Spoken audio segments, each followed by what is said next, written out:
Ladies and gentlemen, please welcome Distinguished Fellow for the Europe Center at the Atlantic Council and Senior Director at McLarty Associates, Dr. Francis Burwell, to moderate our discussion on the EU-US digital policy agenda.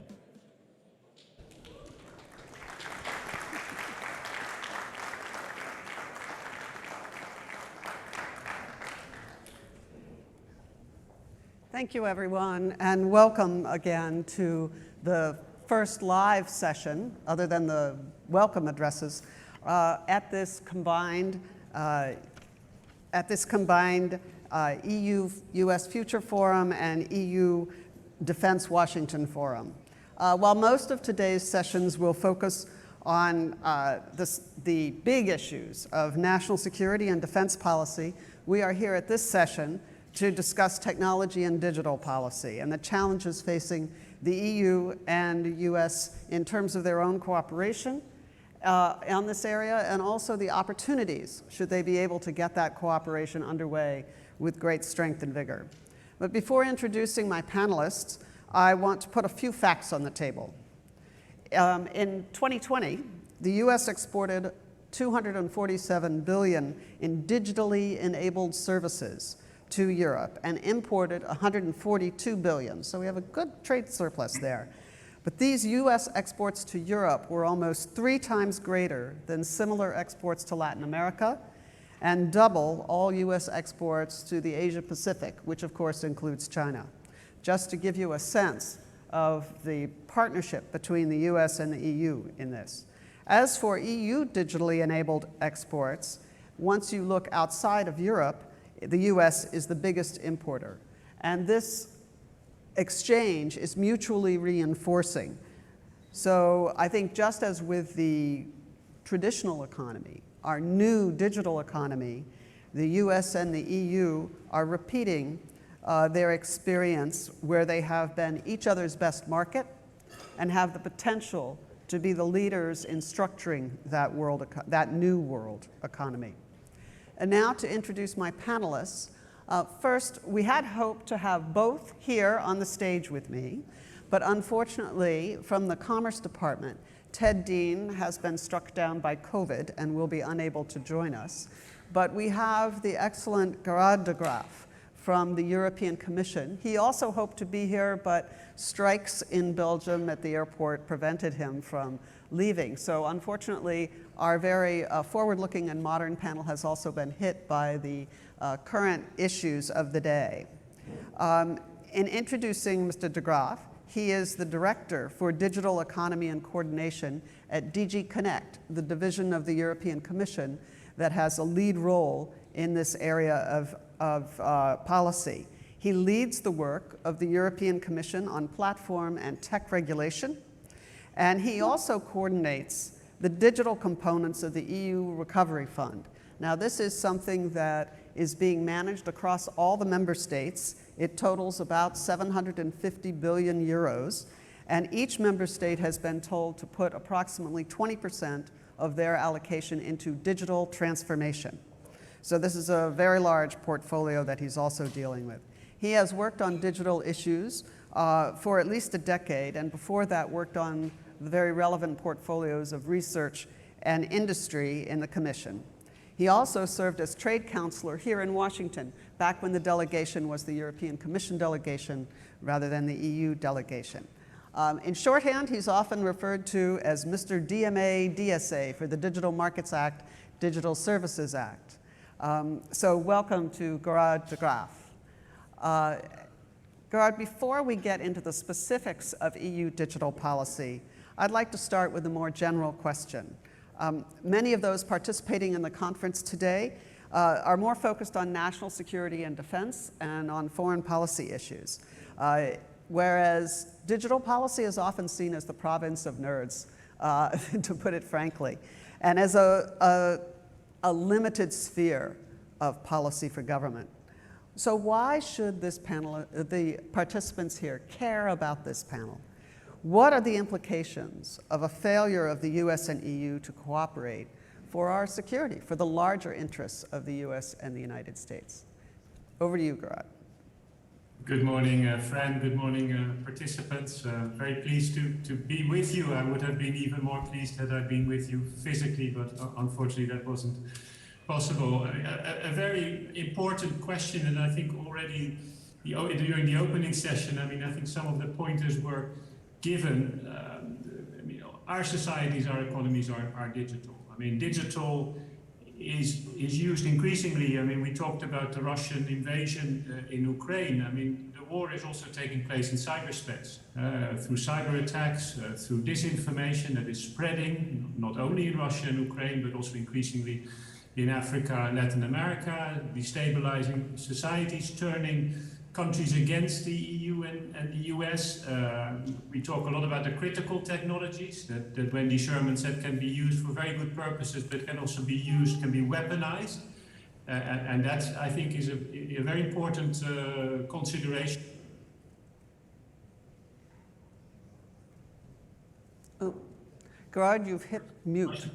There we go. Am I mute? Now you're fine. Go ahead. Okay. I didn't touch any button. I don't know where I was muted, but I talked about the importance of critical technologies that can be used for good, but can also be used. And then last but not least, and I think this is what we're all observing increasingly, is that technology, and particularly, technology platforms, can be used to undermine our democracies, to drive wedges in our societies, through incitement to hatred, through kind of terrorism content, illegal content, disinformation, child sex abuse material.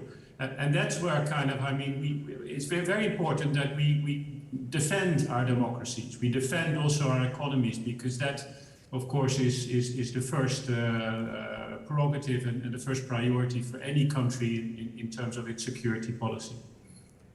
So you mentioned disinformation, or spreading across the web, and we're going to have a speech later by a senior commissioner who is working on that, Vice President Jourova, later in the day.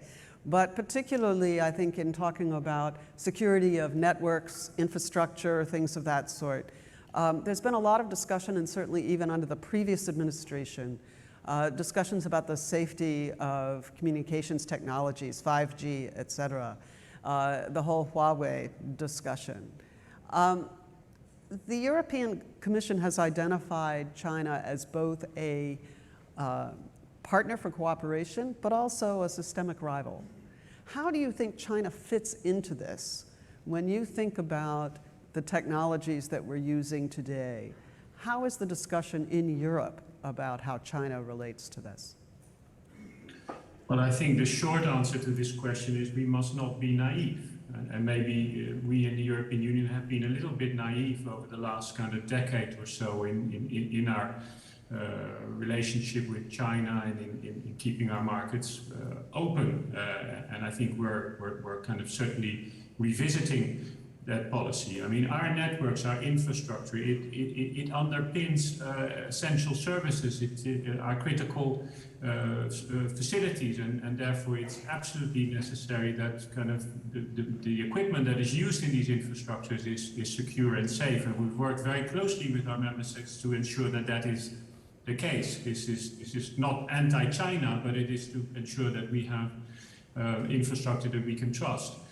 In terms of like the internet policy, and this is, I think you mentioned at the beginning the importance of trade, but I would also like to mention the importance of values and our fundamental rights. We are kind of in a very kind of different position from China. China is using the internet and its policies in a very authoritarian way to repress people, to use technologies in order to track and trace people, whereas our approach towards the internet, and that's reflected also in the proposals and in the legislation that is being passed now by the European Parliament and the Council, is to put the human at the center. It's the technology at the service of the people, and to ensure that our values, our fundamental rights, freedom of speech, and our rules and regulations are complied with and are reflected and respected in the internet. So we have a very different model of governing the internet than the Chinese have. So this is One thing I want to make clear to the audience is how comprehensive the EU effort has been in this area. When the von der Leyen Commission came into office in very late 2019, you laid out two big priorities: digital transformation and the Green Deal. At the time, the digital transformation was very much justified as an essential element of building an economy for the 21st century, and also as a way of stimulating more innovation in Europe, which has not yet seen the rise of a European Google or Apple, major tech company of that magnitude. Can you say how this came about and what is behind this, what motivates this? One of the things that we hear frequently over here is that it is about sovereignty, tech or digital sovereignty, rather than security, for example. How do you define that? Has it changed post the invasion of Ukraine? How do you see the European effort? Where is it coming from and where is it going?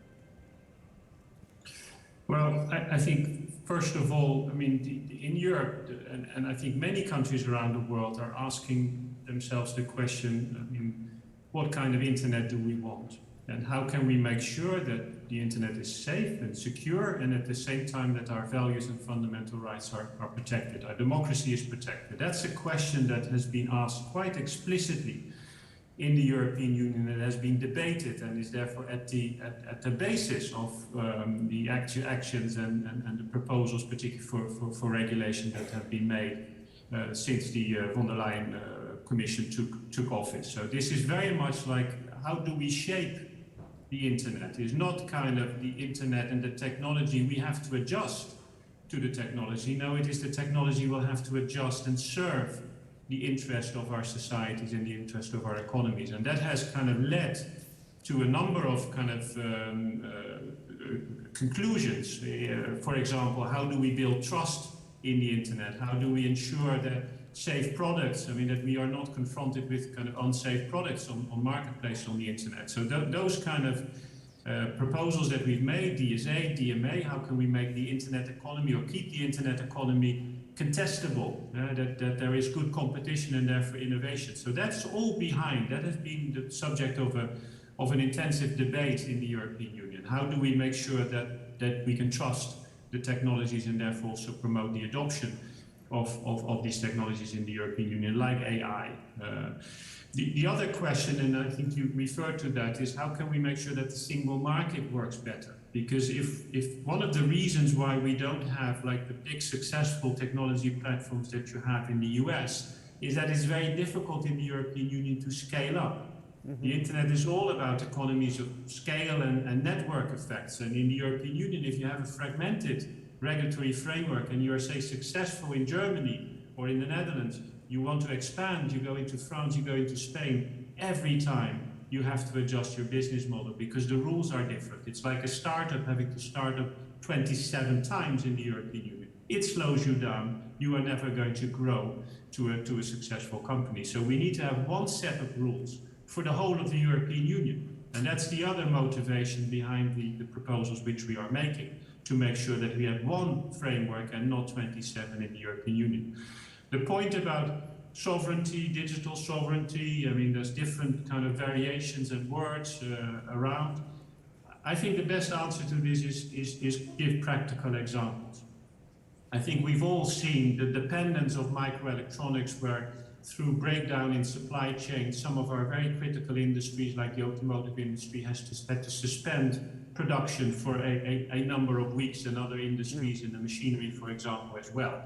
That's one example. I mean, another example is that kind of high-performance computing. The European Union has always been at the top of high-performance computing, always been in the top 5 of like the fastest supercomputers in the world. A couple of years, the European Union started to drop down. We were barely in the top 10, and we had 2 or 3 computers in the top 20. We came together, we set up an organization called Euro HPC, Euro High Performance Computing, put money there, and now last week, for example, there was a new supercomputer inaugurated in the north of Finland, not far from the North Pole. It's the third fastest supercomputer in the world.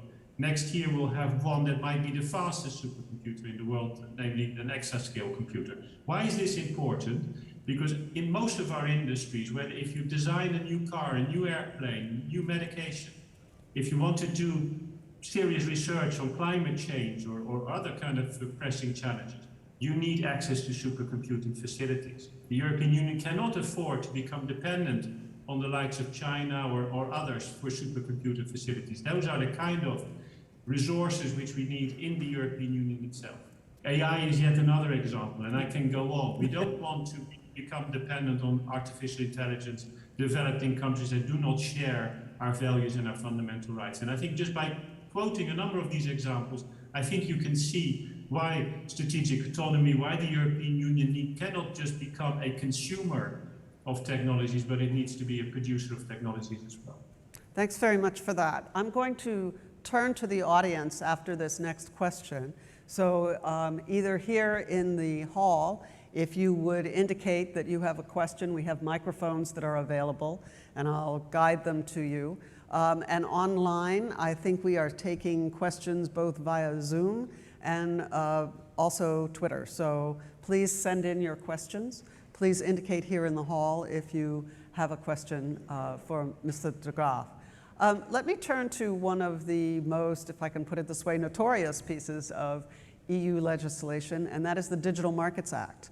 Along with the DSA, the Digital Services Act, it's just now been approved, and we expect final passage very soon in the Parliament. This sets a series of rules, of prohibitions, for a specific set of companies who are not yet designated.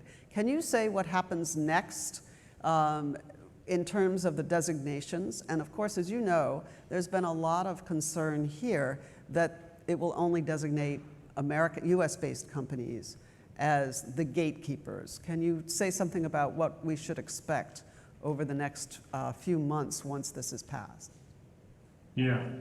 I'm a bit kind of notorious. I'm not sure whether it's a little bit of a negative connotation. It is certainly a very important piece of regulation which will have an impact on how markets are organized, digital markets are organized. I mean, it identifies a number of practices, for example, self-preferencing or tying or not giving access to data that kind of gatekeepers, so very powerful companies in the digital economy are putting into place, which kind of makes it very difficult to compete with them, and it makes also it very difficult if you're dependent on them to kind of to do your business effectively. And henceforth, I mean, once the Digital Markets Act enters into force, which will be around October, November this year, those practices will no longer be tolerated in the European Union. There is indeed a process of designation, so then the next step is that these companies, gatekeepers, potential gatekeepers, will need to share with us information that will allow us to determine whether or not they meet the criteria, the test to be designated as gatekeepers. And if they do, although we will not designate companies, we will designate services, which we call core platform services, for example, marketplaces or app stores or social media or operating systems. So those will be designated, and of course they are part of a particular company. And then once they are designated, the rules start to apply in earnest. I think we're talking here from the middle of next year. Mm-hmm. Who will be in scope? Well, we don't expect too many companies to be in scope. I mean, our estimate is between 10 and 15. And of course, the question like, well, is this a US only or an instrument that will only affect US companies? That question has been asked multiple times, and the answer to this is no. Okay. Because we have clear indications, and on the basis, of course, of analysis that we have done, that there will be several European companies, also probably some Chinese companies, and potentially also companies from other regions that will come within the scope of the DMA. But of course, it's logical simply because of, say, the important role that the American companies play in the internet, and also the kind of the dominance that we see, for example, in the app stores, that American companies will be within the scope. And for their business operations in the European Union, they will have to make quite some significant adjustments. Sure. Thanks very much for that. Do we have any questions here in the hall? Yes. Please identify yourself. Hi, my name is Madeline. I'm an analyst at the State Department. Can you hear me? Great. Thank you so much for being here. I wanted to ask, given that there was such a large push to get the DSA and the DMA passed or agreed to in the last few months, I'm wondering if there would be renewed interest in passing bills like the AI Act and the Data Act in the next 6 months or year, or if there's fatigue. And I'm also wondering if the upcoming Czech Council presidency may have an impact on the outcome of the AI Act and the Data Act. Okay, so Gerard, just in case you couldn't hear that. Yeah, you could? Okay, go ahead. Yeah. I mean, there's a whole package of measures going through the legislative process in the European Union. The DSA and DMA have now crossed the finishing line. They need to be still formally approved, but there's political agreement, and they need to be published in our official journal, and then they enter into force. But there are indeed a number of other very important legislative initiatives. The AI Act, on how you regulate artificial intelligence in our societies. We have a Data Act. How do we, in Europe, how can we extract the value of data? I mean, you've heard a lot about GDPR, the General Data Protection Regulation, and how important it is to protect personal data. And we still stand behind it, but I think in the future you will increasingly hear from the European Union how important it is to extract value from data. So from data protection to data use, I think is going to be a very important theme in the European Union. That's where we have a Data Act. We have a Cyber Resilience Act, which is in preparation. Millions, billions of objects will be connected to the internet. They need to be secure. They cannot become kind of vulnerabilities where sort of distributed denial of service attacks are launched through our kind of connected objects. We have also an E-Identity Act. We want the European citizens to have an electronic identity with which they can fulfill all kinds of public and private purposes. I mean, we have other instruments also in the planning. Well, what's going to happen? Is there fatigue? No, there is not a fatigue. I mean, we have a comprehensive program of regulation which has been endorsed by the European Council, by the heads of state and government. We're now implementing it. These are complicated issues. AI is complicated to regulate. I mean, there's a whole kind of debate in the European Parliament, in the Council on these issues. The Czech presidency has aimed at having a political agreement on the text in the Council by the end of the year. It's interesting that the Deputy Prime Minister, Mr. Bartosz, who is going to chair all of these meetings himself, knows a lot about AI and also knows a lot about technology. So we're quite hopeful and confident that progress will be made.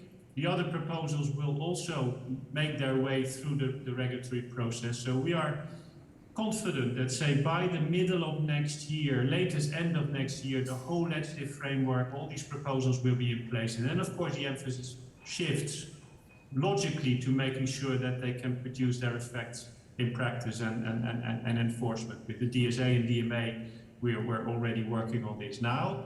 These other proposals, of course, will also need to be effectively enforced. So full steam ahead on the agenda that's been laid out so far. And I know that the Czech presidency has been enthusiastic about the AI Act and seeing that as one of its goals. So other questions from the hall here? Yes, back in that row. You get a microphone? Put your hand up so we can see. Yeah. Stand as well. Great. Hi, my name is Robert Janzsó. I'm coming from Hungary, but studying in King's College London. And I'm really curious to hear your opinion about regulating social media in the EU. I know there is an ongoing debate about it, and I know that, for instance, here in the US, there are certain opinions who think that the First Amendment should be applied to social media so that the freedom of speech could be applied. So I would be really curious to hear your opinion from a normative perspective, whether it's the role of the EU to regulate social media, and whether you see there is a role in EU to limit maybe the Chinese influence in terms of social media, and whether you see there is a need for an EU alternative with regards to social media, and whether it's the EU or the private sphere that has to step in and make that alternative. And I Thanks. saw someone with their hand up in front here. Yes, can we get both questions? Because we're getting a little short on time. Sure. So thankfully, my question is actually quite similar to the previous one. I'm Andrei Bakra. I'm a business researcher for the World Wildlife Fund. Okay. And my question is pertaining to the normative compatibility between the American kind of democratic schema as well as the European democratic schema, because although we are allies, so to speak, although there are mutually convergent socio-political agendas, at the same time, the intrusiveness, the surveillance of the private enterprise in the United States should not by any means intervene or sort of supervene legally in the European kind of schema. So the question is, how compatible are, in the far future rather, the political and human rights agendas between the European Union and the United States? Okay. Well, excellent questions. We can spend hours on these issues. I want to make something clear from the outset. Is we are not regulating social media and speech.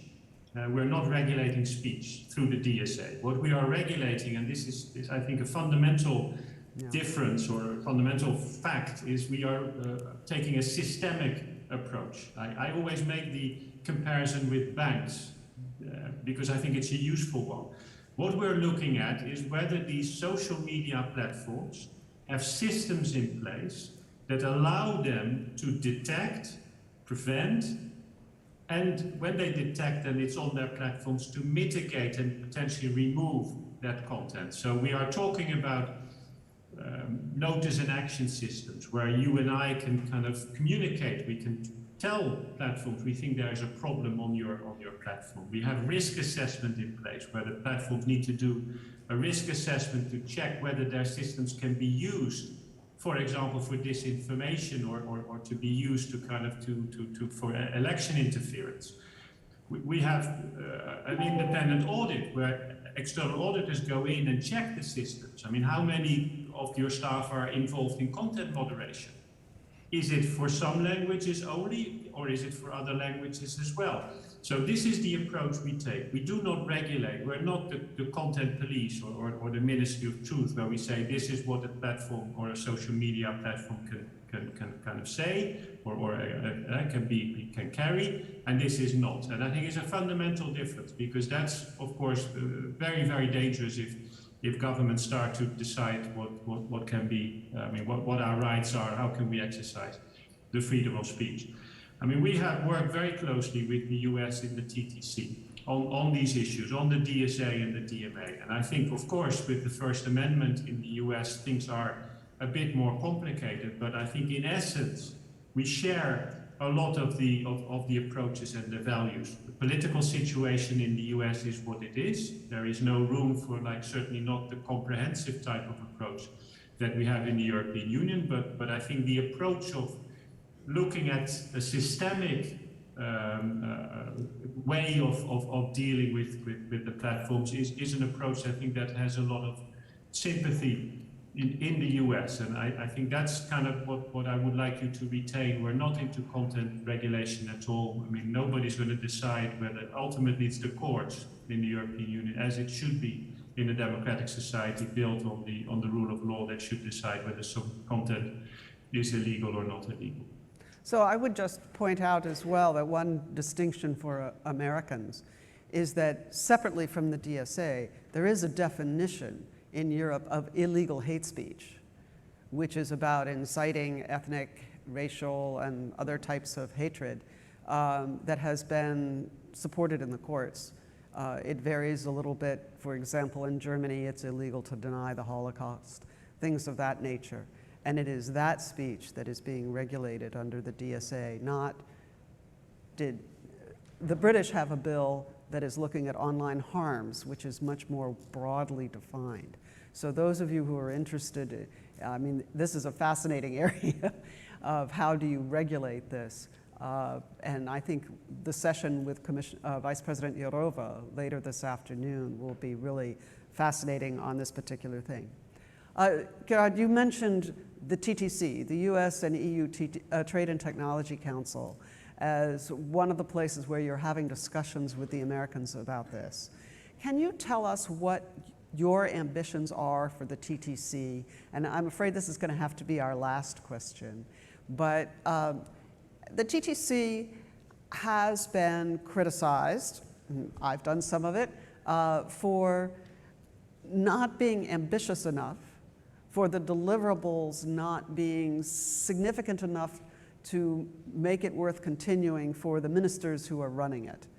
We just had what I think was a successful meeting in Paris, and we have another meeting coming up late this year, November, maybe December, something like that, here in the United States. What are your ambitions for the TTC at that next meeting? What should we see that will make us judge whether it's going to be a success or not in building US-EU cooperation in this crucial area of digital transformation?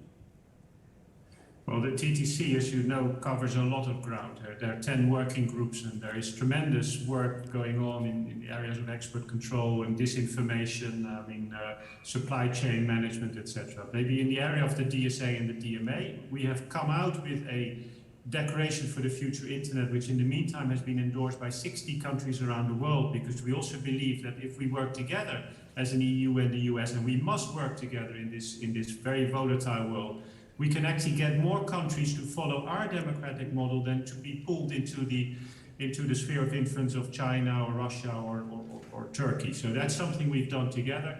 In the area that we are working more concretely on, we're trying to be operational.